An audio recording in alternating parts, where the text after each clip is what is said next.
Sir ನಾನು ಇನ್ನೊಂದು ಮುಖ್ಯವಾದ ಒಬ್ರು ವ್ಯಕ್ತಿ ಬಗ್ಗೆ ಮಾತಾಡ್ಬೇಕು. ಏನಂದ್ರೆ ಹುಬ್ಬಳ್ಳಿ ಧಾರವಾಡದಲ್ಲೇ DC ಆಗಿದ್ದವರು ಮಹಾಂತೇಶ್ ಬೀಳಗಿ ಸರ್. ಹೌದು. ಇತ್ತೀಚೆಗೆ ಒಂದು ದುರಂತದಲ್ಲಿ ಇದಾಯ್ತು. ಅವರ ಒಂದು ಸೇವೆ ಆಗ್ಲಿ, ಅವರು ಕೂಡ ಕಷ್ಟಪಟ್ಟು ಹೊಟ್ಟೆ ಹಸು ಊಟ ಮಾಡದಲ್ಲೇ ಇದ್ರು ತುಂಬಾ ಬಡತನದಲ್ಲಿ ನೋವನ್ನ ಅನುಭವಿಸಿ ಕಷ್ಟಪಟ್ಟು ಓದಿ ಅವರು ಎಲ್ರಿಗೂ ಮಾದರಿ ಆಗಿರ್ತಾರೆ.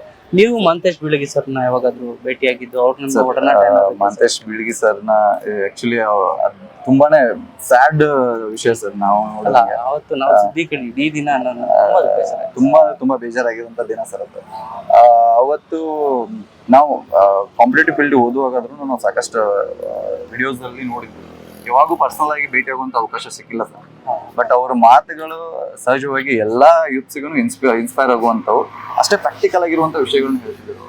ಯಾವುದೇ ಆಡಂಬರಕ್ಕೆ ತಲೆ ಕೊಡದೆ ನಮ್ದು ಶ್ರದ್ಧೆ ಏನಿದೆ, ಕಷ್ಟ ಏನಿದೆ, ಕಷ್ಟದಿಂದ ಬಂದಂತ ಹುಡುಗರು ಏನ್ ಮಾಡ್ಬೇಕು ಅನ್ನೋದನ್ನ ಯಾವಾಗ್ಲೂ ಹೇಳ್ಕೊಟ್ಟಿದ್ದಾರೆ. ಅದ್ರ ಜೊತೆಗೆ ನಾನ್ ನೋಡಿದಂಗೆ ಅತಿ ಹೆಚ್ಚು ಕೆಲಸ ಮಾಡಿ ಪ್ರಶಂಸೆ ಪಡುವಂತ ವ್ಯಕ್ತಿ ಅವರು. ಯೂಶಲಿ ನಾವು ಬರೀ ಮಾತನ್ನ ಹೇಳೋದಷ್ಟೇ ಅಲ್ಲ, ಅವರು ಅತಿ ಒಳ್ಳೆ ಜನಕ್ಕೆ ಹೆಲ್ಪ್ ಆಗುವಂತ ಕೆಲಸವನ್ನ ಮಾಡಿದ್ರಲ್ಲೇ ಫೇಮಸ್ ಅವರು. ಮಹಾಂತೇಶ್ ಬೀಳಗಿ ಸರ್ ಅವರ ತಾಯಿಗೆ 25 ರೂಪಾಯಿ ಪೆನ್ಷನ್ ಬರ್ಬೇಕಿತ್ತಂತೆ. ಅದನ್ನ ಕೇಳಕ್ ಹೋದಾಗ ಯಾರೋ ಒಬ್ಬ 100 ರೂಪಾಯಿ ಲಂಚ ಕೇಳಂತೆ.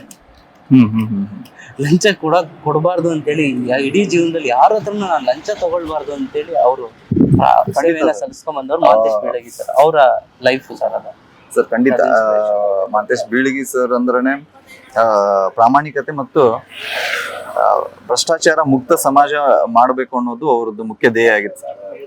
ಹಾಗಾಗಿ ಅದು ತುಂಬಾ ಜನಕ್ಕೆ ಏನಂದ್ರೆ ನಾವು ಅಂದ್ರೆ ಮುಂದೆ ಬರುವಂತ ಎಲ್ಲಾ ಅಧಿಕಾರಿಗಳಾಗಿರ್ಲಿ ಅಥವಾ ಯೂತ್ಸ್ ಯಾವುದೇ ಫೀಲ್ಡ್ ಅಲ್ಲಿ ಇದ್ರು ಕೂಡ ಅವರು ಒಂದು ಆದರ್ಶವಾಗಿರ್ತಾರೆ ನಮ್ಗೆ.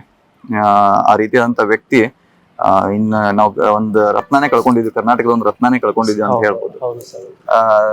ಸೊ ಅದು ಇನ್ನೂ ಆದ್ರೂ ಮರೆಯಕ್ ಆಗ್ತಿಲ್ಲ ನಮ್ಗೆ. ಅವ್ರ ಸಾವನ್ನ ಇನ್ನೂ ಮರೆಯಕ್ ಆಗ್ತಿಲ್ಲ. ಅಂತ ಒಳ್ಳೆ ವ್ಯಕ್ತಿ ಯಾಕೆ ಆ ರೀತಿ ಆಯ್ತು ಅನ್ನೋದನ್ನ ಇನ್ನೂ ಅದೇ ಥಾಟ್ ಅಲ್ಲಿ ಇದೀವಿ ನಾವು. ಖಂಡಿತ ಸರ್. ಆ ಘಟನೆ ಮರೆಯಕ್ಕಾಗ್ದಲ್ಲ. ಇವತ್ತು ನಿಮ್ ಜೊತೆ ನಾನು ಸ್ಪೆಷಲ್ ಜನಕ್ಕೋಸ್ಕರ ಅಷ್ಟೊಂದು ಕಷ್ಟಪಟ್ಟು ಕೆಲಸ ಮಾಡೋರು, ಅಷ್ಟೊಂದು ಒಳ್ಳೆತನ ಇರೋರು, ದೇವ್ರು ಯಾಕೆ ಈ ರೀತಿ ಮಾಡಿದ ಅನ್ನುವಂತ ಪ್ರಶ್ನೆ ನನಗಾದ್ರೂ ಇನ್ನೂ ಆದ್ರೂ ಕಾಡುತ್ತೆ.